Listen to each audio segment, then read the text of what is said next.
is still in Turkey. Turkey's a big country. Yes. And as far as miles, I can't tell you. I don't remember how many miles it was across there. But when we got into the mountains of Turkey, and being fall like it was and dry, the roads got so bad. It was like, when you drive through snow and you got 4 or 6 inches of snow, right? It was 4 to 6 inches of powdered dirt. Really? It was unbelievable. And then you had these here switchback curves in the mountains where you had to, and your car would just slip and slide. And we were doing 10, 15 miles an hour or less. Now these Iranians, they had taken this route before, so they were familiar with how to get there. I mean, they weren't surprised by this, I'm guessing. No, that's normal. Yeah. And it was so dusty and dirty. The whole car was completely covered in dirt and dust. And we had to put bandanas on to even breathe. Wow. It got so bad. And then when you would meet another truck, a lorry, you had to stop along the side of the road and wait till they go by and the dust clears, because you couldn't even see the road. You couldn't even see the front of your car. Unbelievable. And that's when they had the first and the really only bad accident was one of the cars crashed into one of the trucks. Mm-hmm. Okay. And tore up the front fender and the hood, and that was the worst of the things.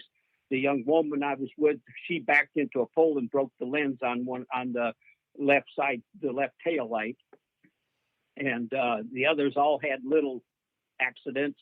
I very luckily had nothing. Didn't even have a scratch on my car. What did your Iranian bosses think of the accidents? I mean, did they freak out, or did they just understand that was just part of the deal?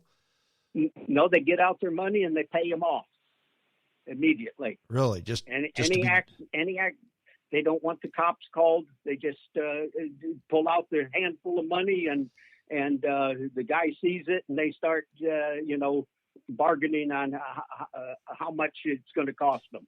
Whether it was your fault or their fault, it didn't matter. Correct. Wow. It did not matter. They didn't want the cops involved. Well, we've all seen that movie Midnight Express, so nobody wanted to wind up in a Turkish jail. Yeah. Especially the young French guy, because if he would have no choice. He'd have to give it up, wouldn't he? Oh, Jesus. Boy, oh boy, oh boy. So how long did it take you to get through Turkey? Oh, geez, I'm gonna. It took us. I think 3 weeks the whole trip. Okay. If I'm not mistaken, it's been so long ago. And I never kept the records and sure. stuff. But I'm going to say approximately 3 weeks the whole trip from Munich to. And of course, then after we left Ezra, we went to the border and then down to Tabriz. That's in Iran. Okay. And then, even in eastern Turkey and western, we started getting better food. And again, it was just in old mud huts and stuff like that. But boy, they had some good food that and I don't know what it was, but the best thing I had was eggplant. Okay. And they would take the eggplant and bake it, take it out and hollow everything out, but leave the shell. Okay. Then they would mix like goat meat, cheese, tomatoes, that stuff, and stir it all, and put it back and bake it again. And that was delicious. I remember that. I'll never forget that one. Sounds fantastic. Mainly, that's all. Excuse me. As I say, that sounds fantastic. It was, and that's about all the meat there was goat. And because everything was so dry, if you've seen a weed or a blade of grass growing, there was somebody there digging it up. Really? To feed it to the goat. There was nothing. It was unbelievable how dry and no green at all during this time. Well, I guess that was the end of the dry season too. Yeah, it was fall, and it had got terribly dry. And, well, and I'm guessing since the people you were with, the guys who were running the show, were Iranian. Once you got into Iran, customs problems, language problems, and all that were a bit easier to deal with, I'm guessing. Yeah, well, we had no trouble at all. They took care of everything as far as what we had to do. Right. You know, getting through the borders and stuff like that. I mean, we'd present our passport and they'd look at it, but they would be talking to the people, to the border guards or whatever, the customs people, and they took care of everything. And the same way, of course, in Iran, and it was their home country. Right. And then from Tabriz, we went all the way into Tehran. How are the roads in Iran? Dirt. As you got closer to the cities, there was some blacktop, but mainly dirt. Dusty, dry, same kind of thing.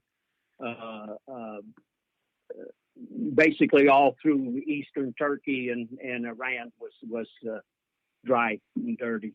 Okay. Now, back in 1968, was the Shah in charge at that time in Iran?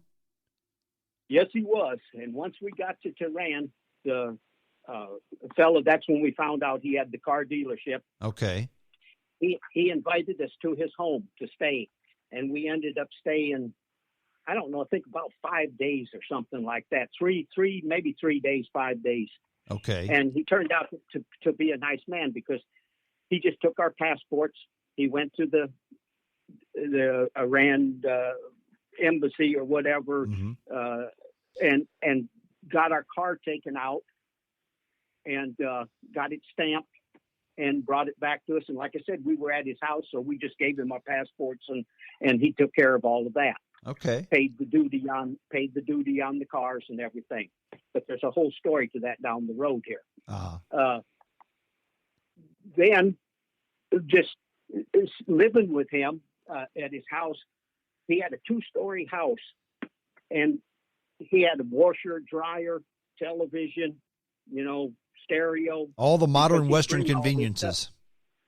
A 2-story brick house with a mud wall all the way around it, about I guess a 5-6 foot mud wall around it. Okay. So when we come there, of course, his wife, she had to put on the hijab as soon as any man walked in the house. Sure. Other than her husband. Mm-hmm. So she's running around with hijab on. Well, come Monday morning, when he goes to work, she, as soon as he leaves the house and gone, well, off comes his hijab. Really? Wearing it. And then she spoke fairly good English. Mm-hmm. And she told us that the day she got married was the first day she ever had to put that on. Really? Her family was not that way, but he made her put that on. Even when her father come to the house or her brother, she had to have that on. Any man other than him. Other than him, okay. It had to be on. Okay. Well, he left the house; it come off. Believe me. Well, now, what about your girlfriend? Now, did she have to wear the hijab? No, and she wouldn't have, but that's a whole nother story. But anyway, we in the daytime they would sit. Their bedroom was up on the second floor, and she would sit on the bed, and they had chairs in there in front of the bed, and the other Westerners, they was watching Iranian TV. There was crazy shows, I don't know what. Well, I'd sit over by the window because up on the second floor I could see out over the city, and I just watched what was going on and stuff. Well, this was about the third day. She comes in. And she walks by all of them. They couldn't see her anymore. She was on the back side of them. Only I can see her. And she reaches down and grabs the hem of her dress and picks it up and pulls it up clean over her head. What does she have? What does she have on under the dress? A beautiful pair of these young ladies that I was traveling with her psychedelic underwear from San Francisco.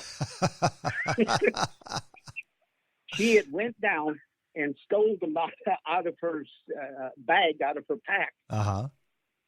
And also stole all of the $1 bill. We had 1s, 5s, 10s, and 20s in cash. Uh-huh. We stole all the $1 bills because the Farsi on the bills, the lower number was the higher bill. I can't remember what they called it, but she stole all the $1 bills. And this was the wife of the guy who hired you. Yes. And so then I said something to him, and he got all irate. And now what was he more irate about? The fact that that his wife stole your money, or the fact that she flashed you? I never told him that. He'd probably killed her. Probably so.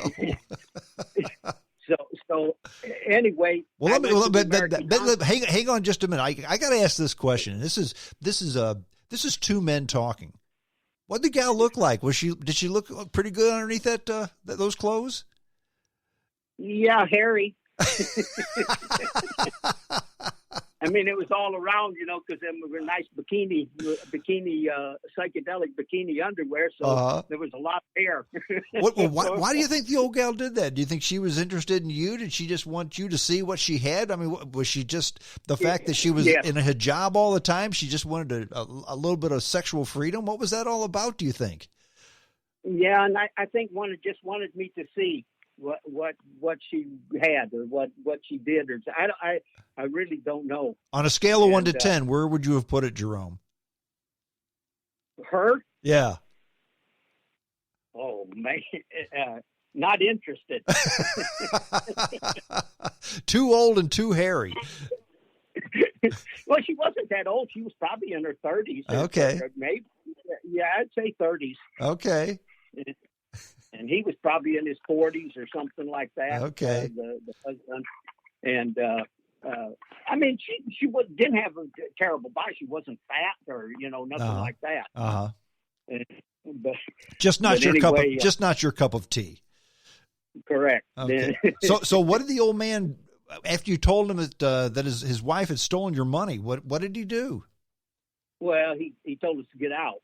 Which and I went to like a dumbass. I went to the American consulate and I told them. They told me, "You better get the hell out of here." So of the $25 they paid you, how much of it did his wife steal from you? We're not even. It wasn't from me. It was from this young woman. Oh, okay. And we don't even really know, but it wasn't a whole lot. Okay. It wasn't like it hurt us. And then, maybe $10, $15, something like that. I would say at the most, maybe. Well, that's half of what you got paid for the trip, or she anyway. Yeah. She got the $25 also. So after you told the story about his old lady ripping off your girlfriend, the hospitality was over and it was time to leave. It was time to leave. So I got my trusty map out that I carried, my world map that I was carrying with me, and all right. Looked on it, and I said, well, hell, there's India, just a couple countries away, and I'd done some yoga and knew about India a little bit, and so we headed out through Iran towards India, Afghanistan, and anyway, I'm forgetting a whole lot here.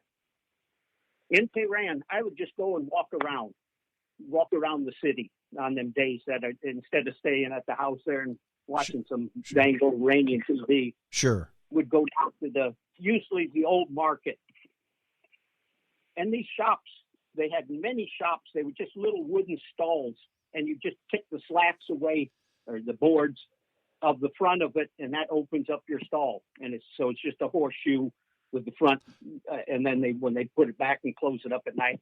And Sure. The guy would usually have a chair, and whatever he was selling in there, he'd sit in the back of the store. Okay. And I noticed, I noticed that in every shop, you had a picture of the king, picture of the queen, and their oldest son. Okay. And the very first time that I pointed to it and asked,